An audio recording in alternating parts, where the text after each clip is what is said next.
The wine splashed across his $1,000 suit like blood on snow. The restaurant held its breath.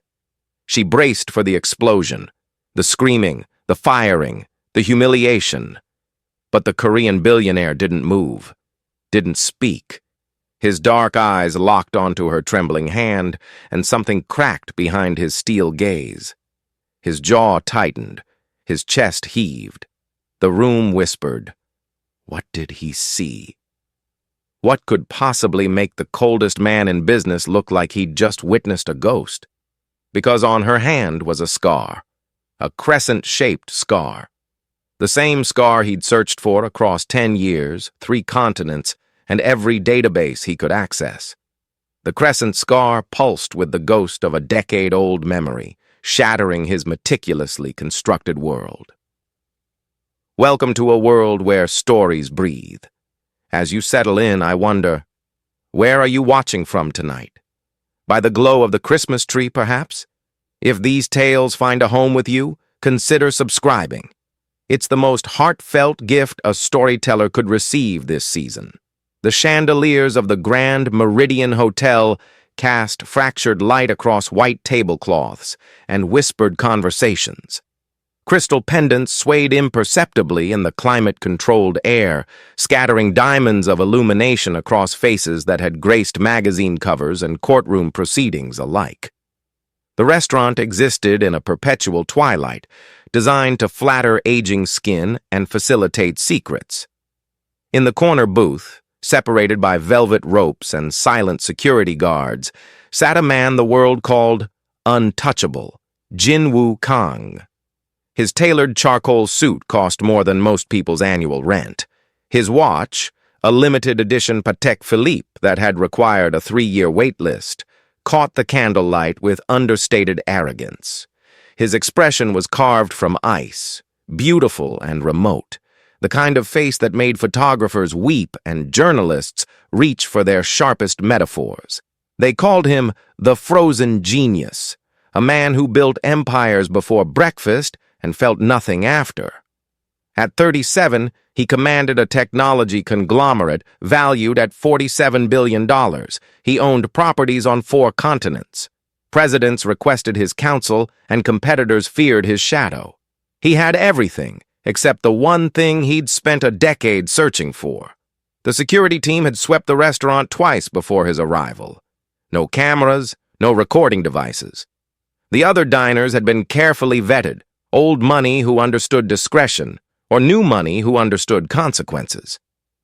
His chief of security, Adams, stood 3 meters away, eyes scanning the room with mechanical precision.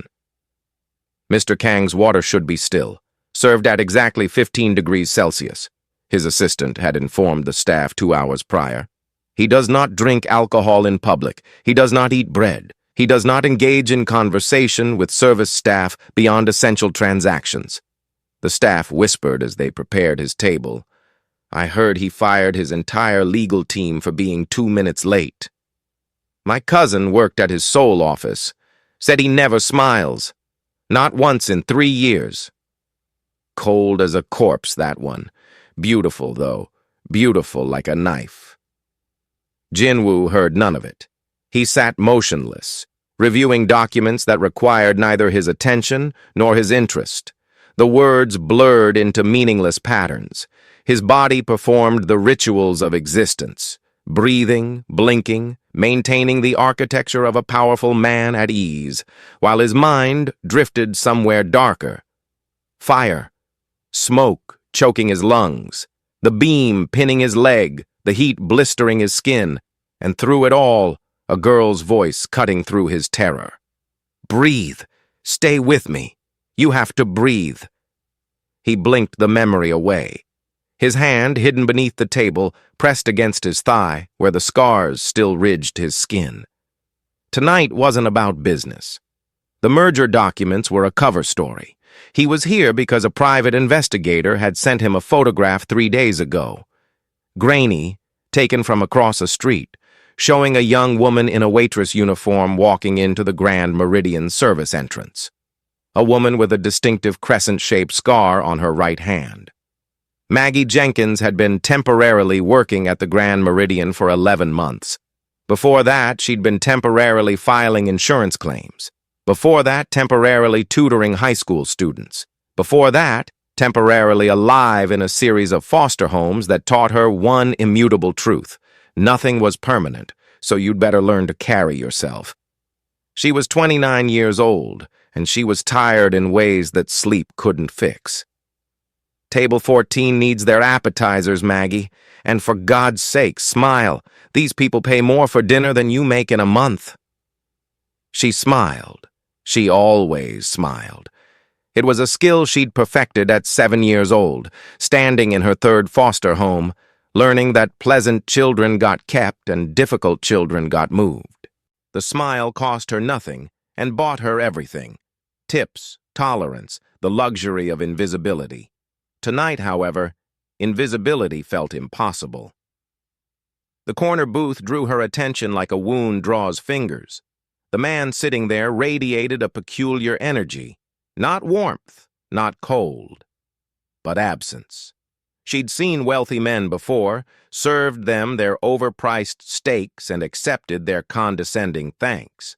They usually projected something, arrogance, satisfaction, the lazy contentment of those who'd never known hunger. This man projected nothing. He was a black hole in a bespoke suit. He looks like he's drowning, she thought, pausing with a tray of water glasses, drowning in a room full of people. I know that feeling. She caught herself and looked away. Dangerous, that kind of recognition. The last time she'd felt kinship with a wealthy man, she'd been 16, and he'd been a foster father who saw her empathy as opportunity. That lesson had left marks invisible and otherwise. Rich people didn't drown. They just pulled others under. I'll take the corner booth, Maggie said, intercepting her colleague's path. David raised an eyebrow. You sure? Antonelli says that guy's got a security team that frisked the sommelier. I'm sure. She approached with measured steps, her posture straight, her expression professionally neutral. The security guard with the military haircut tracked her approach, but didn't intervene. Good evening, sir. May I bring you something to drink while you review the menu? Jinwoo looked up. For a moment, a fraction of a moment, something flickered behind his eyes. His gaze moved across her face with an intensity that felt like being searched, catalogued, filed away. Maggie held her ground. She'd been looked at by predators before. This felt different. This felt like recognition trying to surface through deep water. Water, he said. His voice was low, controlled, carrying traces of an accent smoothed by international boarding schools. Still. Of course. She poured from the crystal pitcher, watching his eyes track her hands. The weight of his attention pressed against her skin. She kept her movements smooth, her breathing even. The chef recommends the tasting menu this evening, she said. 7 courses, seasonal ingredients. That will be fine. 4 words, clipped, dismissive, yet his gaze lingered a moment too long before returning to his documents. Maggie nodded and withdrew, feeling inexplicably shaken. Her hand, her scarred hand, tingled with phantom heat. The dinner service proceeded with mechanical precision. Courses arrived and departed. Jinwoo ate without tasting, his mind cycling through calculations that had nothing to do with food. The scar. He needed to see the scar. She'd kept her hands moving quickly, professionally, never still long enough for close examination. He'd caught glimpses, the right hand, something raised on the skin near her thumb, but nothing definitive. 10 years. 10 years of searching, of investigators and dead ends and false hopes. 10 years of wondering if the girl who'd pulled him from the fire was real or a fever dream his traumatized mind had invented. He remembered fragments, smoke, heat, his own screaming. The party at his family's estate had turned to chaos when the kitchen fire spread. He'd been 27, drunk and careless, trapped in a room that had become an oven. Everyone else had fled. Everyone except her. A girl, teenager maybe, with dark hair and terrified eyes, had appeared through the smoke. She'd burned her hand pulling debris off his leg. She'd dragged him toward the window, shouting instructions he'd been too delirious to understand. "Breathe! You have to breathe!" By the time the paramedics reached him, she was gone. No one knew her name. No one had hired her. She'd simply appeared, saved his life, and vanished like smoke herself. He'd woken in the hospital with second-degree burns, a shattered femur, and an obsession he couldn't name. The busboy was new, nervous. His hands shook as he carried the tray of discarded dishes past the corner booth. Maggie saw it happening in slow motion, his foot catching the carpet's edge, his body pitching forward, his elbow colliding with her back. She stumbled. The wine glass she was carrying, a 1982 Bordeaux that cost more than her car, left her fingers. Red wine cascaded across Jinwoo Kang's pristine suit. The restaurant gasped. Conversations died mid-syllable. Even the ambient music seemed to quiet, as if the universe itself was holding its breath. This is it. Maggie's mind went white with panic. Fired, blacklisted. Back to nothing. "I'm so sorry," she gasped, reaching for the napkins. Her hands shook as she pressed cloth against the spreading stain.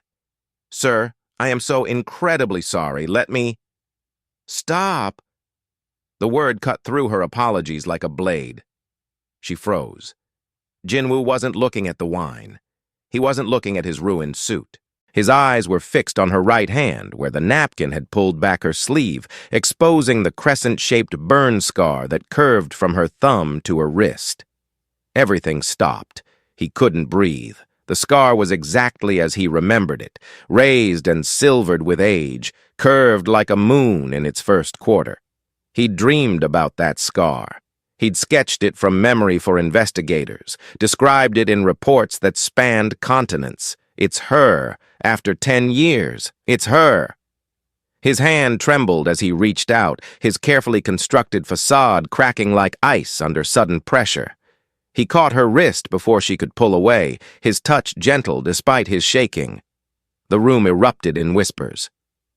"Why is he touching her? Where did you get this scar?" His voice, usually forged steel, came out broken, raw. Maggie yanked her hand back, eyes flashing with defensive fury. Old pain surfaced in her expression, the look of someone who'd learned early that questions led to wounds. "I don't talk about it." She turned to leave, her spine rigid with the pride of someone who refused to break publicly. Jinwoo stood, his chair scraping against the marble floor, and stepped into her path. The security team tensed. The restaurant held its collective breath. "You saved my life once," he whispered, so softly only she could hear. "And I've been looking for you for 10 years. The restaurant hummed with barely contained chaos. Whispers spread like wildfire through silk-draped tables. Phones appeared beneath napkins, and Maggie stood frozen, staring at the man who had just shattered her carefully constructed anonymity. "You're mistaken," she said, her voice steady despite the earthquake inside her chest. "I don't know you." Jinwoo's eyes, dark, intense, haunted, never left her face. "You're lying." The accusation hung between them like smoke. Maggie felt the weight of every gaze in the room, pressing against her skin. The manager, Mr. Antonelli, was already approaching, his face a mask of professional horror. "Mr. Kang, I am deeply sorry for this incident. The staff member will be dealt with immediately. She stays." Jinwoo's voice cut through the apology like surgical steel. "And I need to speak with her. Privately." Antonelli's mouth opened and closed like a landed fish. "Sir, that's highly irregular." "I'm aware." Maggie's defensive walls slammed into place. She'd seen this before. Powerful men who thought money entitled them to access, to attention, to whatever they wanted from women who couldn't afford to refuse. Her spine straightened, her chin lifted. "What are you playing at?" she demanded, forgetting her station, her job, everything except the fury building in her throat. Charity? Pity? Some twisted rich man fantasy where you rescue the poor waitress? Jinwoo flinched, actually flinched, as if her words had drawn blood. For a moment, his carefully maintained facade cracked further, revealing something raw beneath. "I'm not playing at anything," he said quietly, "and I'm not trying to rescue you. I'm trying to thank you for rescuing me." The security team exchanged uncertain glances. This was unprecedented. Jinwoo Kang did not explain himself to anyone. He did not pursue. He did not expose vulnerability in public spaces. Yet here he stood, wine-stained and desperate, blocking a waitress's escape like a man who'd finally found water in the desert. "Private office," Antonelli interjected nervously. "We have a private office. If Mr. Kang wishes to discuss whatever this is, we can accommodate." Jinwoo looked at Maggie, waiting, not commanding, asking. "5 minutes," she heard herself say, "and then I'm leaving, and you're forgetting you ever saw me." 10 years earlier, Seoul, South Korea. The flames had been beautiful, in the way destruction sometimes is. Jinwoo remembered thinking that as the fire consumed the old textile factory, orange and gold dancing against the night sky, hypnotic and hungry. He'd been 27, brilliant and broken, visiting Seoul for a conference he couldn't have cared less about. The depression had been a living thing by then. A black dog that followed him through penthouse suites and boardroom meetings, whispering that none of it mattered, that he didn't matter. He'd wandered into the industrial district that night, drunk and directionless, seeking something he couldn't name. The abandoned factory had seemed appropriate. A hollow shell of former purpose, much like himself. He hadn't started the fire. Faulty wiring, the investigators would later determine. An electrical explosion that turned the building into an inferno within minutes. But he'd been inside when it happened, and some part of him, the dark, tired part, had wondered if this was the universe answering his unspoken prayers. Let it end. Let it finally end. The smoke filled his lungs. The heat blistered his skin. A falling beam trapped his leg, and he'd screamed until his voice gave out, then fallen silent, accepting. A young woman, black, with dark hair pulled back, wearing clothes that suggested she'd been sleeping rough, materialized through the smoke like an apparition. Later, he would learn she'd been squatting in the building. Later, he would understand that she had every reason to flee and none to stay. But she stayed. "Don't you dare!" she'd snarled, grabbing his arms, pulling with strength that seemed impossible for her frame. "Don't you dare give up!" The beam pinning his leg was connected to a scorching hot pipe. She'd wrapped her hands around it anyway, screaming as the metal seared her flesh and wrenched it aside. The crescent-shaped burn formed on her right hand as she dragged him toward a window, her voice cutting through his shock and pain. "Breathe! Just breathe! I've got you!" She'd pushed him through the shattered glass, followed him onto the fire escape, guided him down 3 flights of stairs that groaned with heat damage. By the time the sirens arrived, by the time he was being loaded into an ambulance, she was gone. No name. No contact information. No way to find her. Just a memory of dark eyes, steady hands, and a voice that had commanded him to live when he'd forgotten how. He'd made 2 promises that night, bleeding on a stretcher while paramedics worked to save his leg. First, he would never be helpless again. He would build something so powerful, so unassailable, that no force on earth could make him feel that small. Second, he would find her, no matter how long it took. Maggie stood in the cramped office, arms crossed, watching Jinwoo close the door. The room smelled like old coffee and desperation. Fitting, she thought bitterly. "The fire," he began. "I remember the fire." Her voice was flat, emotionless. "I remember a lot of fires. Foster kids learn early that everything burns eventually." Jinwoo stepped closer. You saved my life. I saved someone's life. Lots of people were in that building, lots of chaos. I did what anyone would do. No one else came back. You did. Maggie's jaw tightened. The memory rose unwanted, smoke burning her eyes, the weight of a stranger's body as she dragged him toward air and light, the white-hot agony of metal branding her palm. You want to know what I remember? She said, her voice cracking despite her best efforts. I remember no one caring. I remember the ambulance leaving before anyone asked my name. I remember walking 6 miles back to my foster home with a burned hand, and my foster mother screaming about medical bills we couldn't afford. Jinwoo's face went pale. I remember losing my placement because I couldn't work, couldn't do chores, couldn't be useful with a bandaged hand that kept getting infected. I remember aging out of the system with nothing. No education, no support, no one to tell me that what I'd done mattered. She held up her scarred hand, the crescent moon of raised flesh catching the harsh fluorescent light. I saved someone's life, and it cost me everything. So forgive me if I'm not interested in your gratitude, Mr. Kang. Gratitude doesn't pay rent. Gratitude doesn't erase 15 years of survival. Why would I want to remember? Jinwoo felt his heart shatter into configurations he hadn't known possible. All those years of searching, the private investigators, the databases, the facial recognition software he'd funded specifically for this purpose. He'd imagined the reunion so many times. He'd imagined gratitude, connection, the satisfying closure of finally repaying an immeasurable debt. He'd never imagined this. You saved me, he said, his voice breaking. That night changed everything. I built my empire because of you, because you showed me that strangers could choose courage, that life was worth fighting for. Maggie laughed, a harsh, bitter sound. You built an empire? I lost everything. She stepped closer, her eyes blazing with decade-old fury. That's not fate, Mr. Kang. That's cruelty. The universe took my sacrifice and handed you success, and left me with a scar and a lifetime of poverty.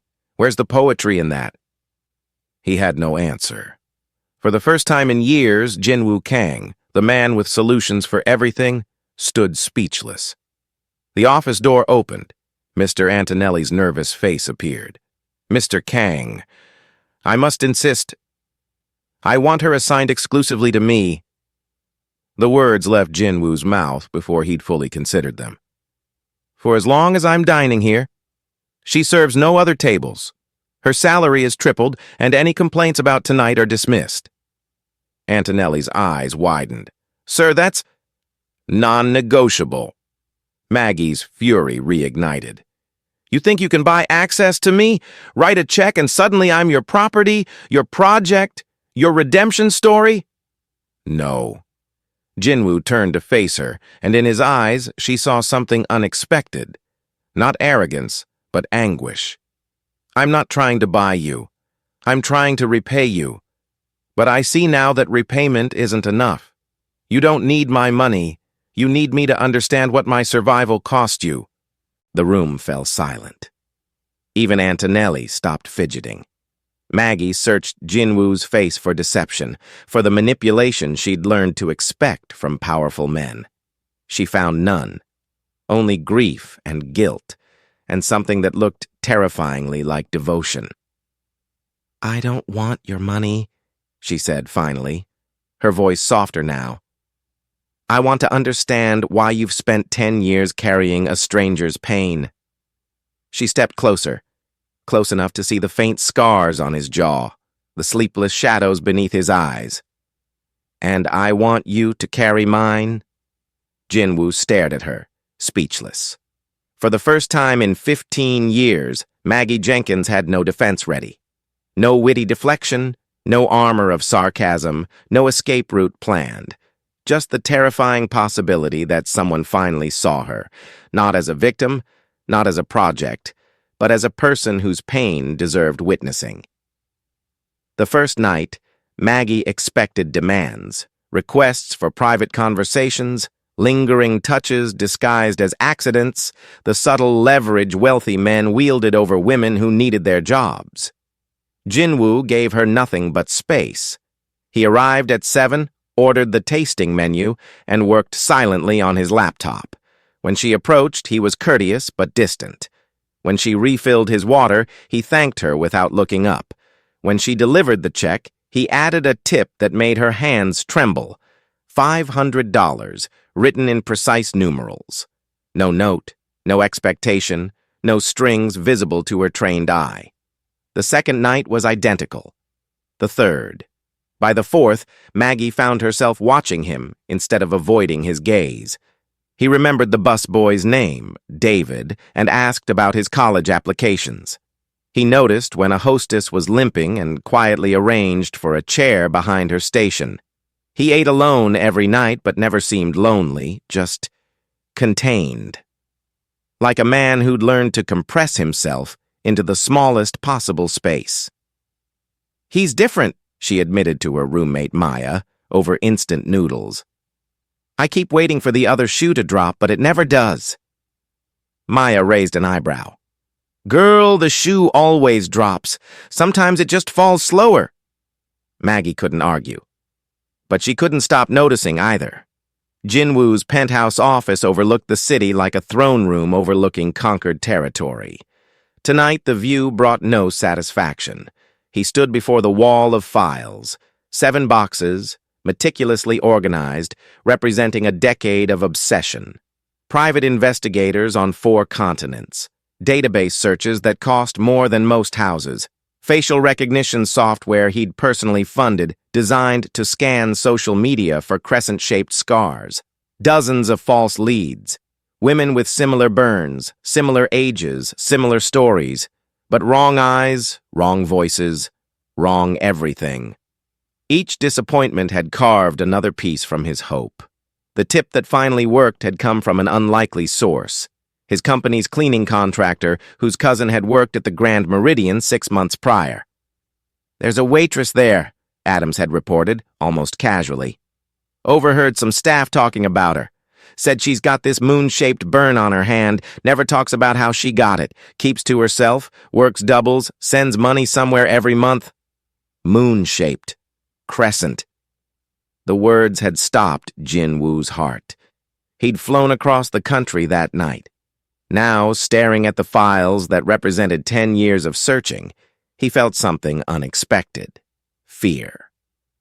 What if she doesn't want to be found? What if she's built a life that has no room for the ghost I've become? He'd imagined this reunion countless times. Gratitude, closure, perhaps even friendship. He'd never imagined her anger, her pain, the devastating truth that his survival had cost her everything while giving him the world. But beneath the guilt, another realization surfaced.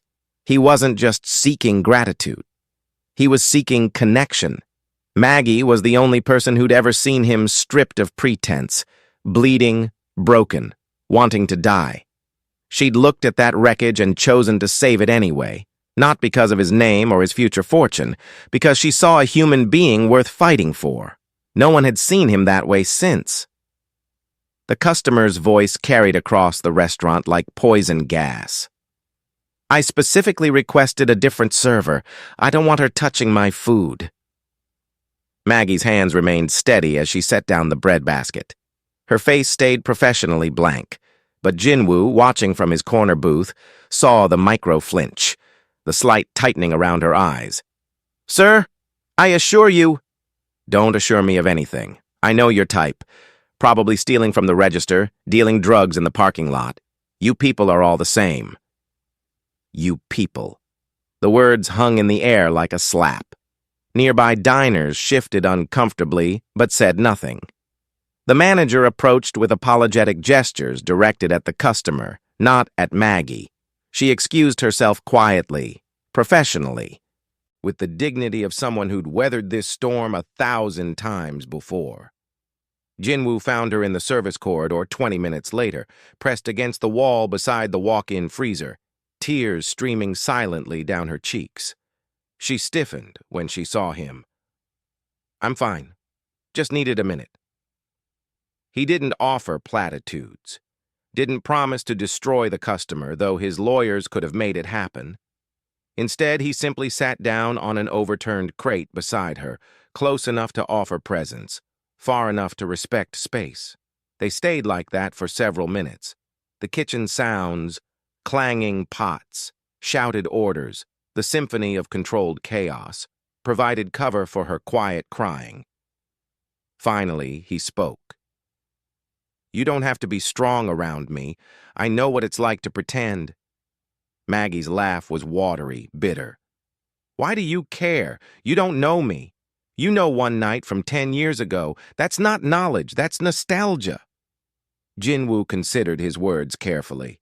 "I know you saved a stranger who wanted to die. You didn't ask questions, you didn't calculate costs, you just acted. That tells me everything I need to know about who you are." She turned to look at him, really look, for the first time since the wine incident. Her eyes were red-rimmed, her armor visibly cracked. "You wanted to die?" "Yes." One word. No elaboration. No plea for sympathy. Maggie absorbed it silently. Then, slowly, she leaned her head back against the wall and closed her eyes. She didn't push him away. The invitation came 3 days later. Handwritten on hotel stationery slipped beneath her employee locker. Dinner. Not as employer and employee, as two people who understand what it means to survive. Maggie stared at the note for 10 minutes before responding. She found him at his usual table that evening, laptop closed for once, watching the door. "No," she said without preamble. Jinwoo's expression didn't change. "May I ask why?" "I don't date clients. I don't trust generosity that comes without price tags. And I don't believe in fairy tales where billionaires fall for waitresses." She crossed her arms. "Whatever this is, it's not real. It's gratitude dressed up as interest." He nodded slowly, as if he'd expected this exact response. "Then let me earn your trust. No expectations, no romantic pressure, just presence. Two people sharing space." "Why?" "Because I haven't had a real conversation in 10 years, and I think you haven't either." The honesty of it disarmed her. "Coffee," she said finally. "Not dinner, public place. I choose when it ends." Agreed. The coffee shop was aggressively ordinary. Fluorescent lights, sticky tables, a barista who looked half asleep. Maggie had chosen it specifically for its unromantic atmosphere. Jinwoo didn't seem to notice. He wrapped his hands around a paper cup of black coffee and waited. "Foster care," Maggie began, surprising herself. 12 placements in 14 years. The good ones never lasted. The bad ones left marks. She touched her scarred hand unconsciously. "This isn't even the worst one." Jinwoo's jaw tightened, but he didn't interrupt. "I learned early that no one saves you. You save yourself or you don't get saved. That night in the fire, that was instinct, pure survival reflex. I wasn't being heroic. I was being me." "You were being extraordinary," he corrected quietly. "I was being stupid. I could have died. But you didn't. And neither did I." He paused. "I was 27, clinically depressed for 3 years. I'd been planning to end things for months. That night when the fire started, part of me thought it was fate answering prayers I shouldn't have been praying." Maggie's breath caught. "You changed that," he continued. "Not with grand gestures or therapy or medication, just with 3 words. I've got you." He met her eyes. No one had ever said that to me before. The fluorescent lights buzzed overhead. The barista yawned. "We're both survivors," Maggie said slowly. "We just survived differently." Jinwoo nodded. "Different prisons, same escape method, forward motion, whatever the cost." For a moment, something shifted between them. Not romance, not yet, but recognition. The bone-deep understanding of two people who'd clawed their way out of separate darknesses. They parted at the coffee shop door, the night air cool against Maggie's flushed cheeks. "Same time tomorrow?" Jinwoo asked. She almost said no, almost retreated behind her walls. "Maybe." He smiled, small, genuine, transformative. Then his expression froze. Across the street, a man with a long lens camera was photographing them. Jinwoo's security team materialized from nowhere, intercepting the photographer before Maggie fully registered what was happening. "Who is he?" she demanded as Adams dragged the man toward a waiting vehicle. Jinwoo's face had gone pale. "He works for a rival company. Someone is watching us." "Watching you, you mean?" "No." His voice was hollow. "Watching you. They know about you now, Maggie. They know you matter to me." The implications settled over her like ice water. Finding her hadn't just changed Jinwoo's life, it might have endangered hers. The security briefing took place in Jinwoo's penthouse at 3 in the morning. Maggie sat on a leather sofa that cost more than her annual salary, watching men in suits speak in clipped, urgent tones about threat assessments and corporate espionage.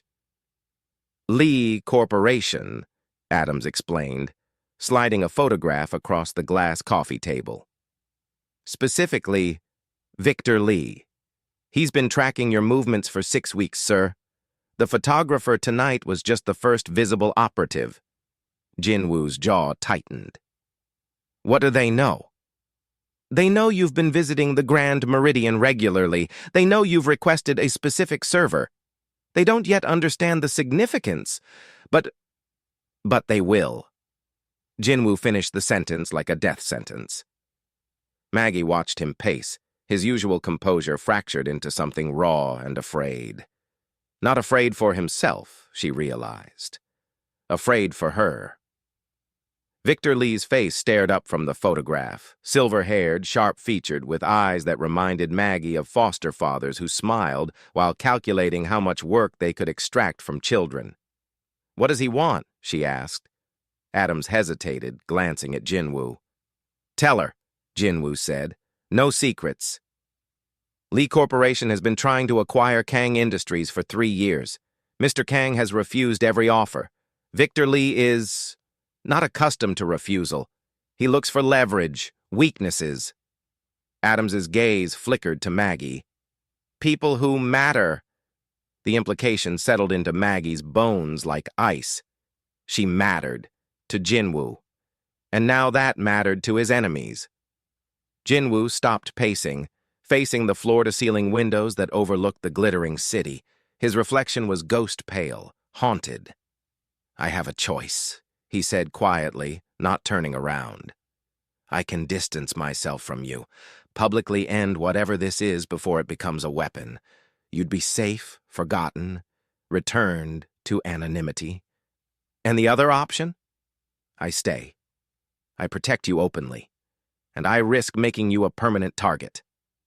The silence stretched between them, heavy with decade-old wounds and fresh fears. Maggie stood so abruptly that Adams's hand moved toward his concealed weapon. "You brought danger to my door." Her voice was steady, but her hands shook. "After everything I told you, after I explained what wealthy people have cost me, you made me visible anyway." "Maggie, no." She stepped back, putting distance between them. "This is exactly what I was afraid of. You don't see me as a person. You see me as a debt, a project, something to fix, so you can feel better about surviving. And now your guilt has painted a target on my back." Jinwoo didn't defend himself, didn't offer excuses or justifications. He simply turned from the window and faced her fully, letting her anger wash over him like a tide he deserved. "You're right," he said. "I should have considered the consequences. I should have protected your privacy before pursuing my own closure. I was selfish, and you're paying for it." The admission stopped her mid-breath. She'd expected deflection, rationalization, the smooth explanations powerful men always produced. Not this, not raw acceptance. "But I won't lie to you," he continued. That's the one thing I refuse to do. I could have hidden this, handled the threat quietly, kept you ignorant. I chose truth instead, because you deserve to make decisions with full information, not manufactured safety. Maggie's fury wavered. In her experience, honesty was the rarest currency, more valuable than money, more precious than promises. I don't forgive you, she said finally. I'm not asking you to. I should leave, cut ties completely, go back to being invisible. You should do whatever protects you. She stared at him, this man who built empires, who commanded armies of lawyers and security personnel, who could buy and sell governments, standing before her without armor, without demands, without anything except remorse and respect. She didn't leave. The negotiation took 2 hours. Maggie refused to relocate to a secured residence, refused to quit her job, refused a personal security detail that would follow her into bathrooms and bedrooms. I've spent my entire life having choices made for me, she said. Foster parents deciding where I slept, social workers deciding my future. I'm not trading one cage for another, no matter how gilded. Jinwoo nodded, unsurprised. Then tell me what you will accept.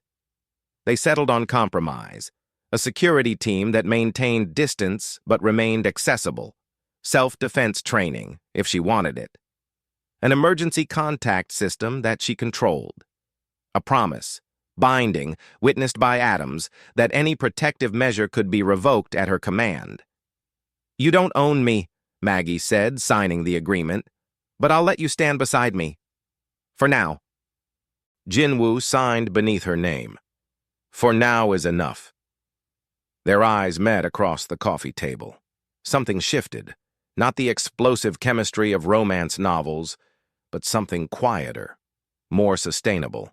The tentative recognition of two people choosing vulnerability over protection.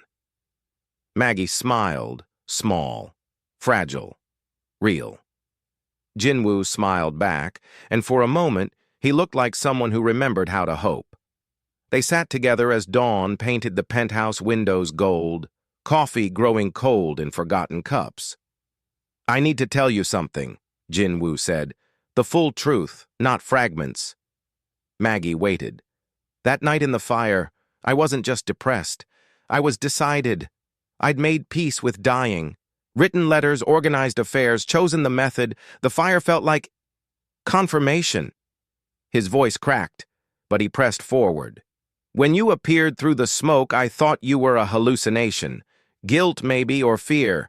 But you kept pulling, kept screaming at me to breathe. And something in your voice? He stopped, collecting himself. You didn't just save my body that night. You saved my will to exist. You gave me a reason to fight when I'd forgotten that fighting was possible. Maggie's eyes glistened. Jinwoo, I built an empire after that. Acquired companies, accumulated wealth. But I've been empty the entire time. Going through motions, performing success, waiting for something I couldn't name. He looked at her directly.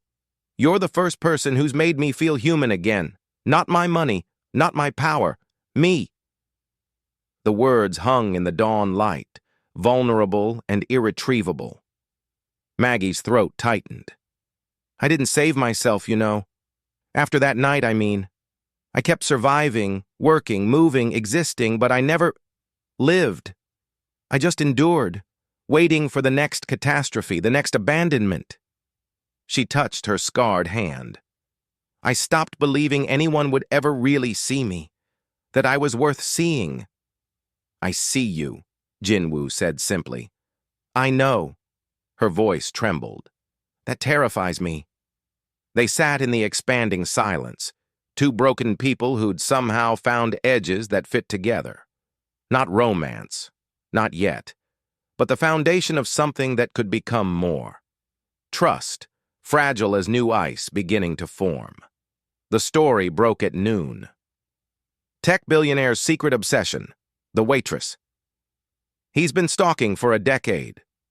Maggie's face, taken from security footage, grainy but recognizable, appeared on every gossip site, every news feed, every social media platform. Within hours, her past was excavated and displayed, foster records leaked, former placements interviewed, every struggle weaponized into scandal. "The girl's obviously running a con," one commentator sneered. "Classic gold digger playbook." Sources confirm she's been fired from 7 jobs in 10 years, clearly unstable. Victor Lee's fingerprints were invisible but unmistakable. He'd turned Maggie's visibility into a weapon, exactly as Adams predicted. Jinwoo found her in the Grand Meridian's back office, staring at her phone, watching strangers dissect her trauma for entertainment. "I called a press conference," he said. "1 hour from now." She looked up, hollow-eyed. "Why?" "Because I won't let them control this narrative. And because I refuse to hide you like something shameful." The press conference convened in the hotel's grand ballroom. 100 cameras, 1,000 questions, millions of viewers hungry for scandal. Jinwoo walked to the podium alone, then stopped, turned, and extended his hand toward the side entrance. Maggie emerged, trembling but upright, and took her place beside him. 10 years ago, Jinwoo began, his voice steady, "I was trapped in a burning building, preparing to die. A young woman I'd never met risked her life to save mine. She burned her hand, dragging me to safety. She disappeared before I could learn her name." The cameras flashed relentlessly. "I've spent a decade searching for her, not to repay a debt, because courage like hers cannot be quantified, but because she was the first person who ever saw me as worth saving." He turned to Maggie, and his voice softened. "She saved my life once. Now I choose to stand in hers, not because I owe her, because she's the first person who ever made me want to stay." The room erupted with questions, accusations, demands. But Maggie wasn't listening to them. She was looking at Jinwoo, not at the billionaire, not at the savior, not at the project or the debt. At the man who finally saw her scars and didn't look away. She reached out and took his hand. The cameras captured everything. But this moment, this choice, this beginning, belonged only to them. "Thank you for sharing this story with me. As the Christmas lights twinkle, remember, your subscription isn't just a click. It's a bell that rings out, telling me to keep writing for you. Don't let the magic end here. Subscribe, and let's journey into the new year together."